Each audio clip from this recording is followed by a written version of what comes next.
jika ada kewajiban puasa yang sifatnya mesti mengganti qadha dari puasa Ramadan yang belum ditunaikan dengan sempurna, seperti perempuan yang datang masa haidnya saat Ramadan, kemudian telah tuntas masa Ramadannya, masuk ke Syawal, dihadapkan pada situasi antara memilih dia mengerjakan puasa sunnahnya atau mendahulukan qadhanya. Mana yang harus didahulukan di sini?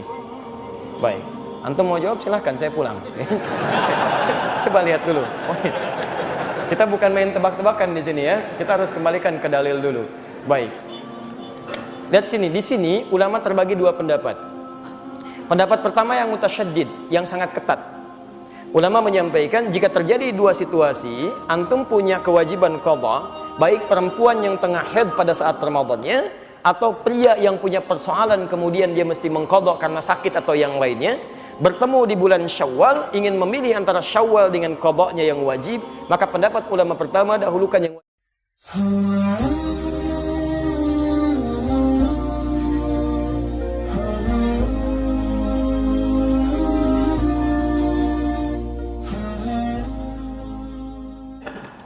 Ya, kita tangkap maknanya, jika ada kewajiban puasa yang sifatnya mesti mengganti qadha dari puasa Ramadan yang belum ditunaikan dengan sempurna, seperti perempuan yang datang masa haidnya saat Ramadan, kemudian telah tuntas masa Ramadannya, masuk ke Syawal, dihadapkan pada situasi antara memilih dia mengerjakan puasa sunnahnya atau mendahulukan qadhanya. Mana yang harus didahulukan di sini? Baik. Antum mau jawab silahkan, saya pulang. Coba lihat dulu. Kita bukan main tebak-tebakan di sini ya. Kita harus kembalikan ke dalil dulu. Baik. Lihat sini, di sini ulama terbagi dua pendapat. Pendapat pertama yang mutasyaddid, yang sangat ketat. Ulama menyampaikan jika terjadi dua situasi, antum punya kewajiban qadha, baik perempuan yang tengah haid pada saat Ramadannya atau pria yang punya persoalan kemudian dia mesti mengqadha karena sakit atau yang lainnya, bertemu di bulan Syawal, ingin memilih antara Syawal dengan qadhanya yang wajib, maka pendapat ulama pertama dahulukan yang wajib. Karena sifat wajib dalam tatanan hukumnya itu di atas sunnah, prioritas, dan menjadi hutang dia. Jika dikerjakan berpahala, jika ditinggalkan berdosa dia di situ. Didahulukan kemudian qadhanya, baru kemudian selesai qadhanya dia masukkan atau teruskan dengan sunnahnya yang 6 hari di bulan Syawal itu. Jika dia mendapatinya, alhamdulillah. Jika tidak mendapatinya dengan keinginan dan niatnya, maka pahalanya dituliskan di situ. Paham sampai sini? Baik. Yang kedua, ini mutasahilin, yang agak longgar di sini. Yang agak longgar. Maka boleh kemudian mendahulukan puasa Syawal dulu. Begitu tuntas Syawal, baru kemudian dikerjakan selanjutnya puasa yang qadhanya, yang Ramadannya. Apa pertimbangannya? Dua hal. Pertama, ayat Qur'annya menunjukkan di Al-Baqarah ayat 184 itu, lihat kalimatnya ayyaman ma'dudat. Faman kana minkum maridha aw 'ala safarin fa iddatu min ayyamin ukhra. Puasa tunaikan di beberapa hari yang ditentukan, bulan Ramadan. Tapi kalau Anda sakit yang tidak memungkinkan puasa atau di perjalanan yang meluitkan puasa, silahkan ganti puasa yang tidak bisa ditunaikan itu di hari-hari lain. Ketika menyebutkan hari-hari lain, kalimatnya menggunakan ukhar, jamak dari kata akhar. Jamak dari kata akhir itu ada dua, satu ukhra, kedua ukhar. Kalau ukhra itu sifatnya terbatas, tapi kalau ukhar sifatnya luas. Maka Sayyidah Aisyah radhiyallahu taala anha itu pernah beliau mengqadha puasa di bulan Sya'ban ketika akan bertemu dengan Ramadan selanjutnya. Maka di sini dijadikan dalil kalau ada orang ingin mengejar Syawalnya dulu, diperkenankan dan dia bisa melanjutkan untuk qadha puasa di hari-hari yang lain pasca bulan Syawalnya. Paham sampai sini? Nah, tapi dari dua pendapat ini, saya pribadi lebih condong pada pendapat yang pertama. Apa timbangannya? Timbangan pertama, hukum mengqadha itu sifatnya wajib. Karena ayatnya mengatakan fa'iddah, hitung bayar, menggunakan fa. Fa itu menunjuk huruf yang cepat, tanpa jeda. Jadi begitu selesai, Anda punya kemampuan mengqadha, langsung qadha. Yang kedua, ini yang jadi masalah. Ketika Anda menunda untuk mengerjakan, masalahnya apakah Anda bisa memastikan Anda hidup sampai batas penundaan itu? Ini poinnya. Kita tidak bisa memastikan. Bahkan ada orang yang ingin tobat saja ketika mau masuk ke taklim, baru mau berangkat Pak, di tengah jalan meninggal. Itu ada di Quran surah keempat An-Nisa ayat 100. Wa may yuhajir fi sabilillah yajid lahu fil ardi muragaman katsiran was'ah. Wa may yakhruj min baitihi muhajiran ila Allah wa rasulih tsumma yudrikul maut. Ada orang ingin berubah dia, ingin berhijrah. Lebih baik dalam pandangan Allah dan Rasulnya, baru berangkat untuk berubah.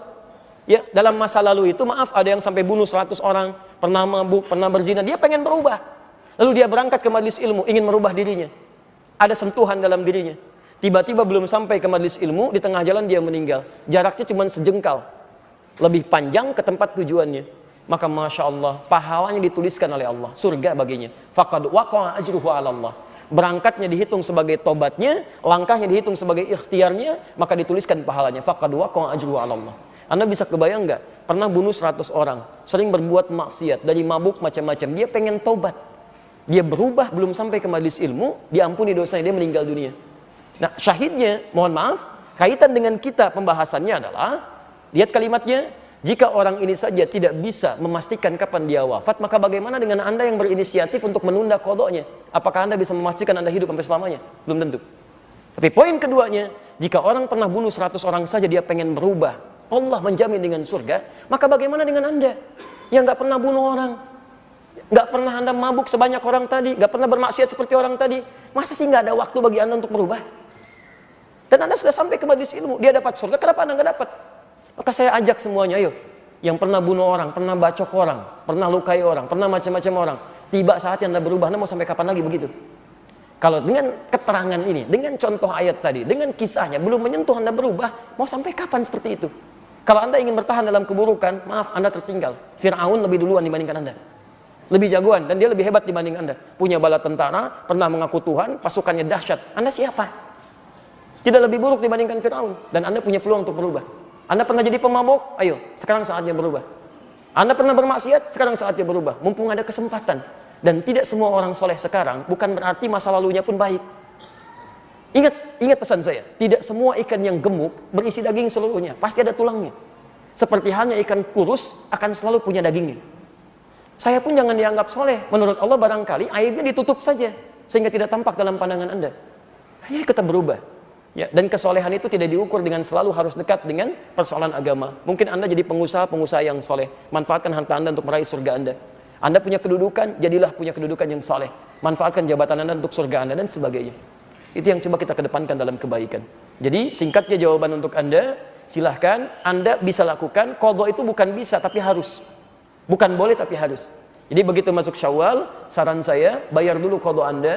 Setelah selesai baru kemudian Anda kerjakan bagian dari puasa Syawalnya, jika itu memang masih ada kesempatan untuk menunaikannya. Jika tidak, maka niatkan sebagaimana Anda puasa, mohonkan kepada Allah, ya Allah, saya menginginkan untuk menunaikan puasa Syawal dan saya punya kewajiban untuk qadha. Mohon berikan kemuliaan ya Allah seperti Engkau berikan kemuliaan kepada orang-orang yang telah mengerjakannya. Dan mohon mudahkan orang-orang yang puasa Syawal sekarang ya Allah seperti Engkau mudahkan orang-orang puasa saat Ramadannya.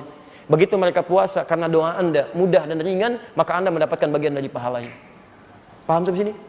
Jadi coba cari peluang pahala. Walaupun Anda tidak mengerjakannya, tapi Anda mencoba menitipkan bagian kebaikannya. Ibu sedang haid, tidak bisa puasa Syawal, tapi kan tidak menghambat ibu untuk mendoakan pada akhwat yang sedang puasa, supaya mereka mudah puasanya, supaya mereka diringankan beramal soleh. Begitu mereka ringan amal soleh karena doa Anda dapat bagian pahalanya.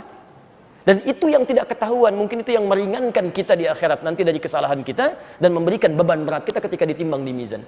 Semoga Allah Subhanahu wa taala memuliakan Anda yang bertanya tadi dan memudahkan bagi Anda dari Allah Subhanahu wa taala untuk nyaman dalam menunaikan ibadahnya.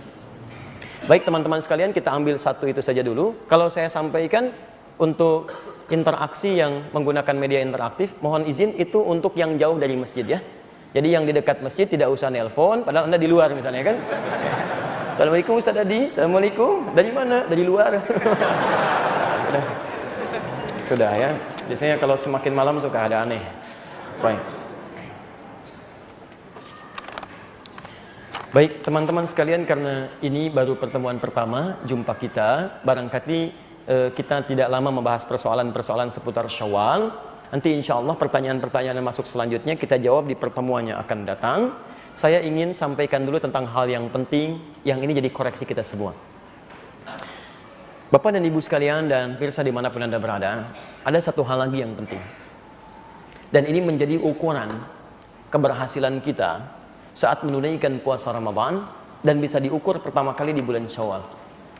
Ayatnya ada di Al-Baqarah, ayat 185. Ketika Allah menyampaikan syahrul Ramadan alladzi unzila fihi al-Qur'an hudan lin-nas wa bayyinatin minal huda wal furqan. Faman syahida minkum asy-syahra falyansum wa man kana maridan aw 'ala safarin fa 'iddatun min ayyamin ukhra. Yuridullahu bikumul yusra wa la yuridu bikumul. Lihat kalimatnya. Di sini selesai Ramadan. Walitukmilul iddah, supaya Anda sempurnakan jumlah bilangan puasa itu. Yang menarik, fokus di sini. Ketika Allah sudah menyampaikan kita sempurnakan bilangan puasa, selesai puasa kita, ini yang paling indah. Lihat ayat Qur'annya. Walitukabbirullaha 'ala ma hadakum. Dan supaya di Syawal itu, khususnya di tanggal 1-nya, pada saat Idul Fitrinya, selesai puasanya, kita bisa memperbanyak takbir kepada Allah Subhanahu wa taala. Yang paling menarik bukan takbirnya, tapi kalimat selanjutnya. Ala ma hadakum. Karena Anda telah mendapat hidayah Allah selama Ramadan. Masya Allah. Lihat kalimatnya di sini ya. Dan saya ingin sentuh Anda dengan kalimat Quran ini. Ini yang luar biasa. Bismillah. Kalimat takbir. Walitukabbirullaha.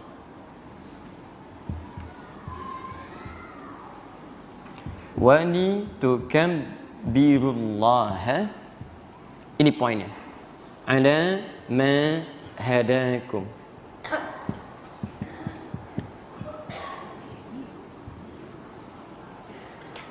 Pasca Ramadan, selesai Ramadannya, di hari Syawal, hari pertama Syawal, Anda diminta oleh Allah Subhanahu wa taala untuk memperbanyak takbir.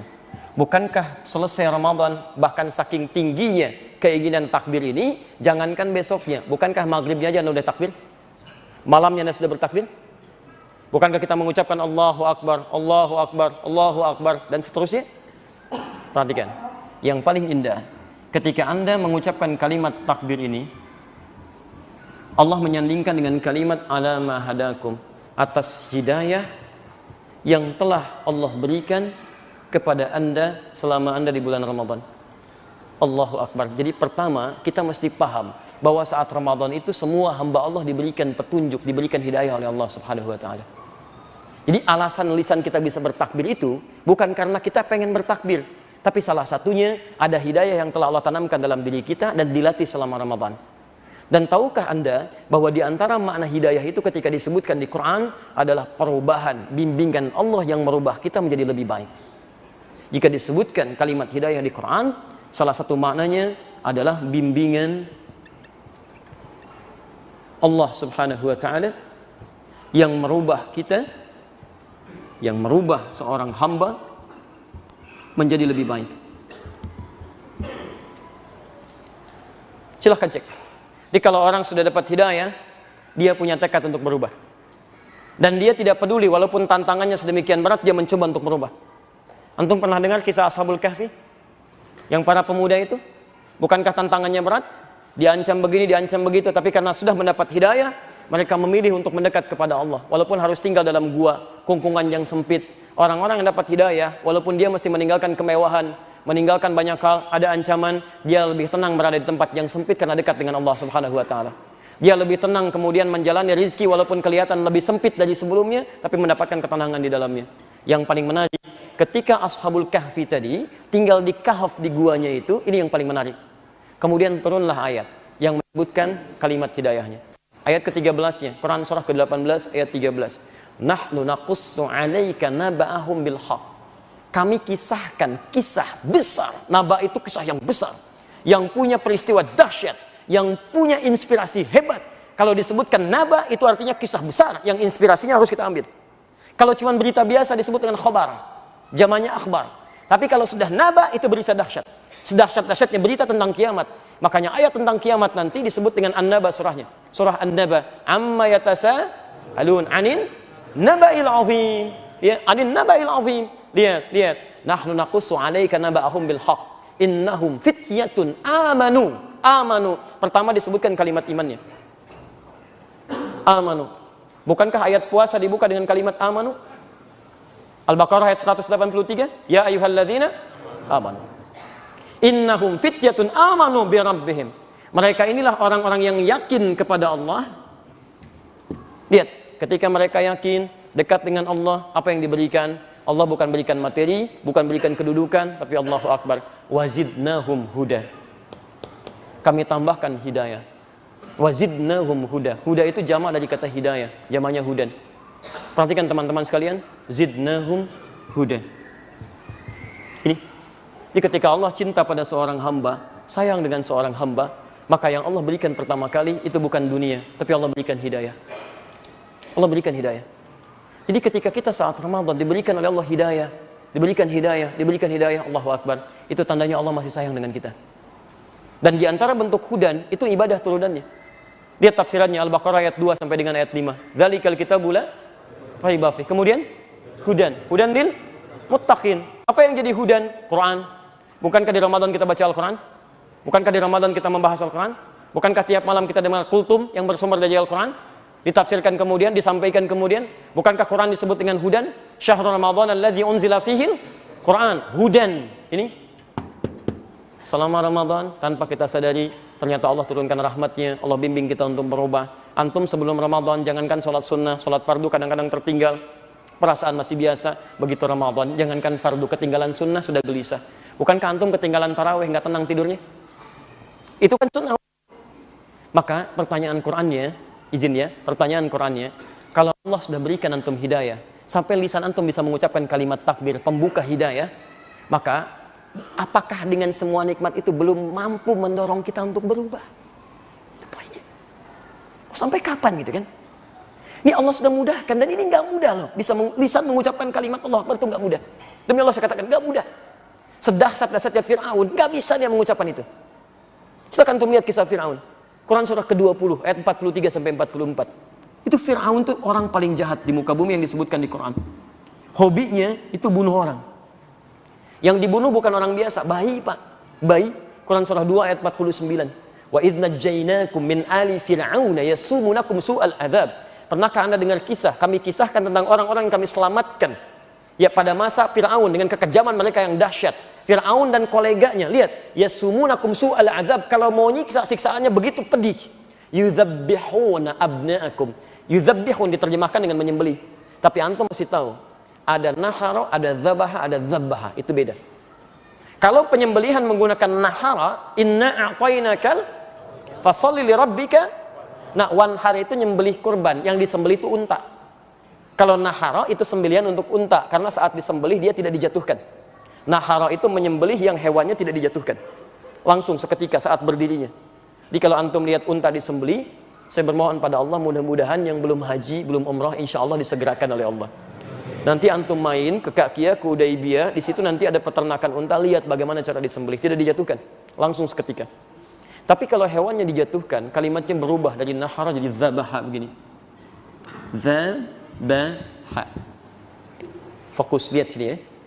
Tapi baknya tanpa tasydid. Dzabaha.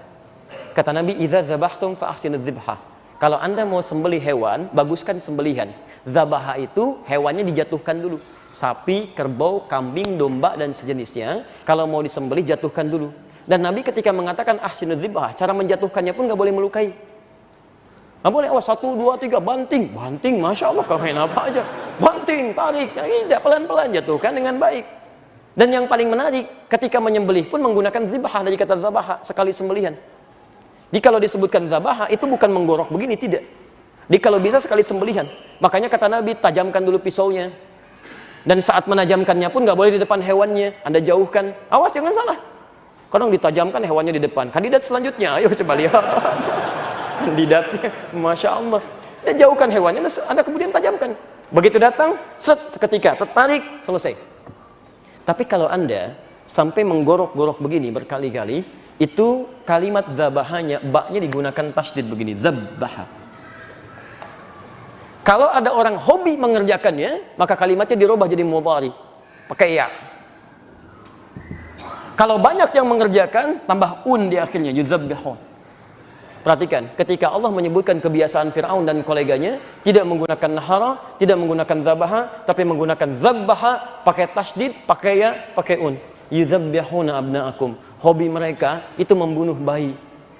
Bayangkan perempuan baru lahiran, ada algojo di sampingnya. Kalau bayinya laki-laki, bukan langsung disembelih, banting dulu ke tanah, jatuhkan, digorok di depan ibu yang baru melahirkannya. Itu Fir'aun. Jahatnya luar biasa, mengaku Tuhan, menantang Allah, menantang nabinya. Tapi perhatikan, sifat Rahman Allah tetap berlaku baginya.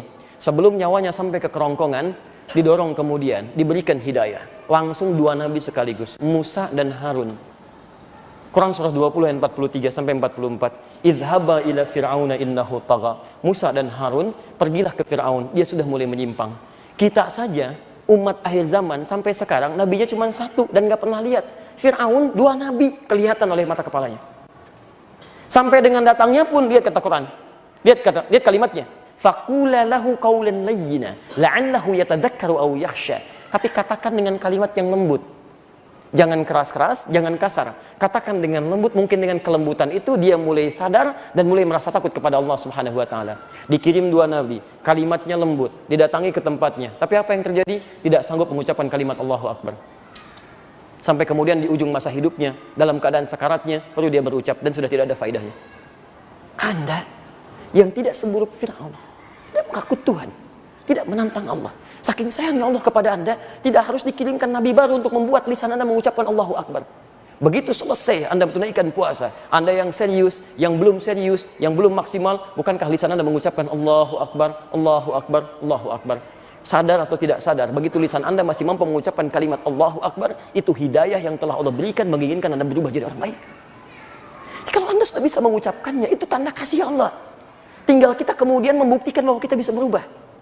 Jadi kalau sudah sampai 21 Syawal, lewat 20 hari dari sejak Allah berikan itu semua, Anda belum mau berubah, Anda baru dikasih apa lagi? Ayo coba kita mulai. Mungkin malam ini kita dihadirkan oleh Allah, karena belum tentu kita hidup selamanya. Besok mungkin kita pulang. Jadi kalau sampai malam ini antum belum mau tobat juga, kapan berubahnya? Jangan sampai seperti Firaun, sudah masanya lewat, Korun sudah ketinggalan. Kalau antum mau bersaing dengan mereka, antum nggak ada bandingannya. Mereka lebih hebat dibandingkan antum. Punya bala tentara, punya segala perlengkapannya. Antum di mana? Apa yang mau dibanggakan? Bertakwalah kepada Allah Subhanahu Wa Taala. Allah sudah berikan hidayah. Saatnya kita kembali. Ayo, pulang ke rumah, perbaiki kehidupan kita. Coba lihat, mungkin kesulitan di rumah tangga itu bukan karena antum nggak bisa menyelesaikannya, tapi karena hubungan antum belum dekat dengan Allah Subhanahu Wa Taala. Padahal antum jadi champion di perusahaannya, jadi orang paling hebat, tapi masalah kecil aja nggak bisa diatasi. Coba cek lagi, hati-hati. Nah, teman-teman sekalian, saya ingin berikan inspirasi. Masa kita yang sudah lama berislam dalam kebaikan, kita nggak mau berubah? Di antara mana hidayah adalah Quran. Di antara mana hidayah adalah ibadah. Di antara mana hidayah adalah mendengarkan kalimat-kalimat yang baik, ta'lim dan sebagainya, dan berubah pada hidup kita. Saya mau tunjukkan pada Anda, kalau Anda serius untuk berubah, sangat mudah bagi Allah membuat Anda lebih mudah untuk mengenali agama Anda.